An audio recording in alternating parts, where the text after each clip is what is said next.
my goodness, you guys, this is amazing. So first of all, shout out to Ankar on our team who figured this out. This is unbelievable. This is only the second time I'm doing this, by the way, so you're going to watch me bumble through this. But in the top menu here, go to Reports. And when you're in Reports, you're going to say Custom. And then Custom, you're going to say Table. And then for rows, you're going to select Level of Detail, choose Campaign, and choose Landing Page. Once you have those, then you're going to come down to your column. And so with a column, you can select whatever you want from metrics perspective. But what I'm going to select is conversions. And then we'll do conversions, cost per conversions, and then where's conversion value over cost? Here we go, conversion value over cost.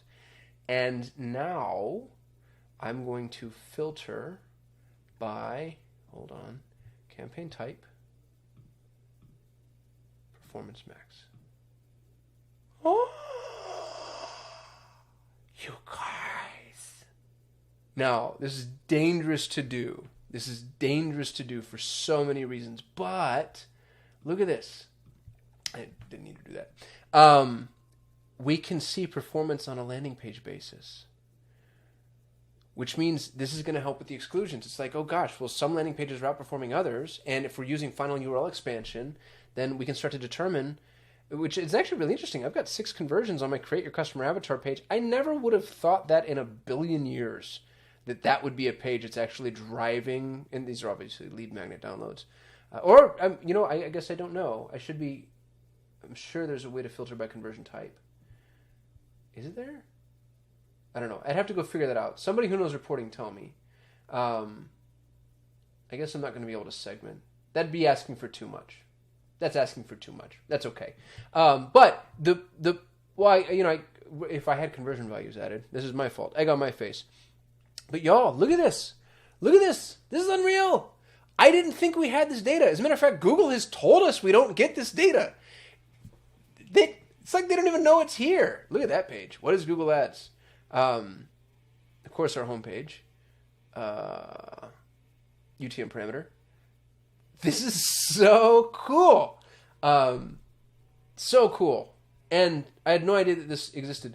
And this reporting feature, by the way, like, I don't know why Google slept on letting us know everything that we could do instead of here. It's very clear to me, incidentally. I mean, our advanced Google reps have told us, oh, no, we're not getting landing page data yet. That's coming. And then here we are with landing page data based off of something that Ankar found. Where did you find this, Ankar? Was this in Twitter?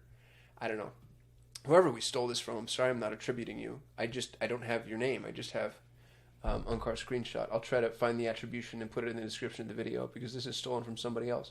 But y'all, it's so cool. It's a dangerous thing to be able to, so be careful when you're trying to control the machine, because remember, just because you have the page that somebody converted on doesn't mean that other pages weren't involved in the conversion sequence, the sequence of events that led to a conversion. You might have, and actually that's a really good point. Hold on, let's take a look at this. For instance, the About Us page. I might say like, oh, my About page is not converting at all. Of course I'm going to exclude that. Testimonials page, same thing. Of course I'm going to exclude that. Well, maybe that's not where they convert, but maybe that was the page they saw before they chose to convert, right? Case studies, same thing. Look at this. Actually, that's a really good point. I know my About Us page is my second most trafficked page. People want to see mission, vision, values. Testimonials, so important for the sales process. Case studies, so important for the sales process. 0 conversions.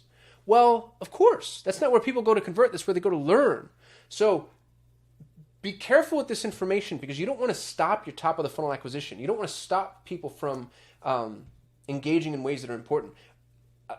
It's still important data, but you just want to be careful with the extrapolation of this data, because it could end up hurting you. But it's really cool that we're able to see this. I don't know how much we're going to dig into this on a per client basis, because it's so heavily dependent on so many things and so many factors. This isn't data that I would look at week over week or even necessarily month over month. This is data that I'd look at like quarter over quarter and then be really careful about what decisions I would make. I'd caution you against making Google ad driven optimizations off of this data. Instead, I'd use this for like content creation. This is maybe more business decision data than it is agency data, but it's still cool. Super cool. So anyway, happy to have brought this one to you. Thanks for watching. I'll see you tomorrow. Wait, before you go, I'm constantly looking for amazing people to come join our team. So if you're passionate about Google Ads and you're passionate about customer success, please go to solate.com/apply, and we'd love to see you as a part of the Solutions 8 team. Also, if you like this video, give us a thumbs up. It lets the YouTube algorithm know that we actually know what we're doing. And don't forget to subscribe. We shoot a video every single day, and I don't want you to miss out on any of it. Lastly, if you have questions, comments, concerns, confessions, or you just hate my face and my voice, go ahead and hit us up in the comments. We get very little human interaction, and even the heckling is something that I kind of get a kick out of. So thank you so much for watching. Thank you for being subscribers if you're a subscriber. Don't forget to apply if you're interested in working at Solutions 8. Otherwise, I'll see you tomorrow.